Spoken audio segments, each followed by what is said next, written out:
মাথা নষ্ট করার মতো একটা রেসিপি। এই রেসিপিটা যেদিন বাসায় তৈরি করি সেদিন ভাতের পরিমাণ একটু বেশিই লাগে। হ্যালো এভরিওয়ান, আসসালামু আলাইকুম। আজকে না আপনাদের সাথে শেয়ার করব লাউ পাতার ভর্তা, তাও আবার পাটায় বেটে।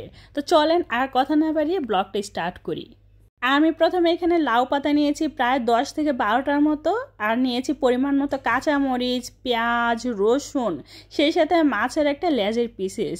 তো লাউ পাতাগুলো প্রথমত ছিঁড়ে নিচ্ছি, মানে এগুলো একটু ছিঁড়ে নিলে ভর্তাটা বানাতে সহজ হবে।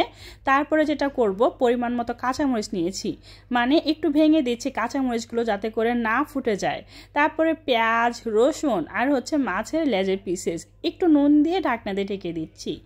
এবার যেটা করব, একটু পর ঢাকনাটা তুলে পরিমাণ মতো তেল দিয়ে দিচ্ছি, কারণ মাছের লেজের পিসেসটা কিন্তু ফ্রাই করতে হবে।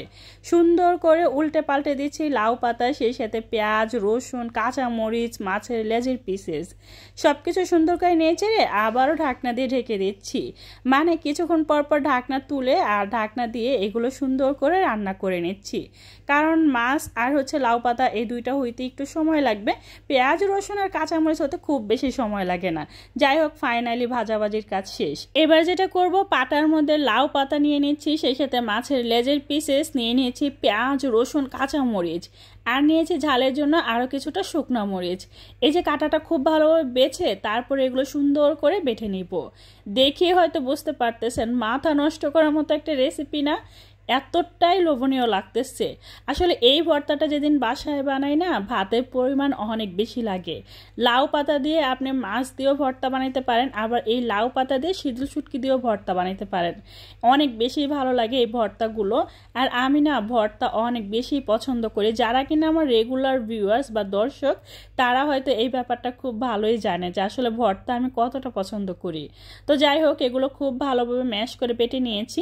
আর বাটাবাটির কাজ শেষ হলে আমি যেটা করবো, এখানে কিছুটা পরিমাণ সরিষার তেল দিয়েছি, তারপর সুন্দর করে মাখিয়ে নিচ্ছি। আপনারা চাইলে এই পর্যায়ে কিছুটা কাঁচা পেঁয়াজ দিয়ে একটু আধো বাটা করে নিতে পারেন, বাট আমার কাছে এইভাবেই ভালো লাগতেছিল। তারপর আমি একটা পাত্রের মধ্যে তুলে নিচ্ছি ভর্তাগুলো সুন্দর করে, আর একটা শুকনো মরিচ দিয়ে সাজিয়ে নিলাম। কত সুন্দর দেখা যাচ্ছে না?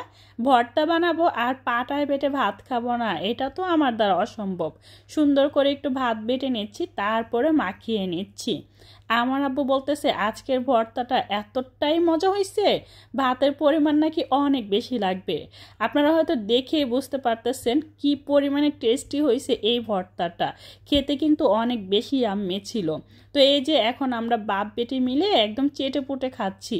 তো আমার আজকের এই ভর্তার ভিডিওটা কেমন লাগছে অবশ্যই কমেন্ট করে জানাবেন, ঠিক আছে? ভালো লাগলে লাইক, কমেন্ট, শেয়ার করে দিবেন। চ্যানেলটা সাবস্ক্রাইব করে রাখবেন, আর পেজ থেকে দেখে থাকলে পেজটা ফলো দিয়ে রাখবেন। কে কোথা থেকে ভিডিওটা উপভোগ করতেছেন প্লিজ কমেন্ট করে জানাবেন। সো আজকে এই পর্যন্তই। সবাই ভালো থাকবেন, সুস্থ থাকবেন, আমার জন্য দোয়া করবেন। আল্লাহ হাফেজ।